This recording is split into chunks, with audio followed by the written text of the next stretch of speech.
بسم اللہ الرحمن الرحیم۔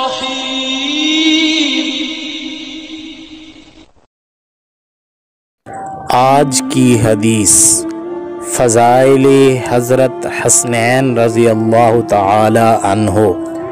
حضرت اسامہ بن زید رضی اللہ تعالی عنہ فرماتے ہیں کہ میں کسی ضرورت سے آپ صلی اللہ علیہ وسلم کی خدمت میں حاضر ہوا۔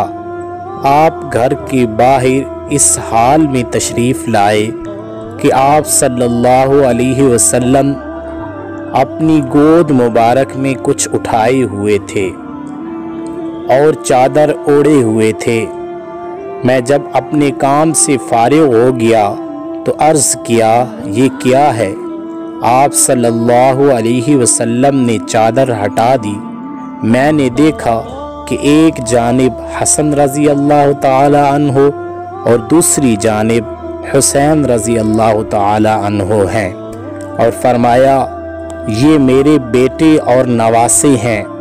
اے اللہ، میں ان دونوں سے محبت کرتا ہوں، آپ بھی ان سے محبت فرمائیے، اور جو ان سے محبت کرے اس کو اپنا محبوب بنا لیجئے۔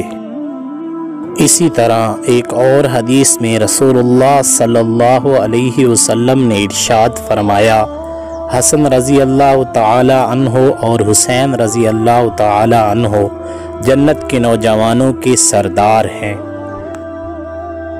اسی طرح ایک اور روایت میں ہے کہ رسول اللہ صلی اللہ علیہ وسلم نے ارشاد فرمایا، حسن رضی اللہ تعالی عنہ اور حسین رضی اللہ تعالی عنہ میرے دنیا کے گلدستے ہیں۔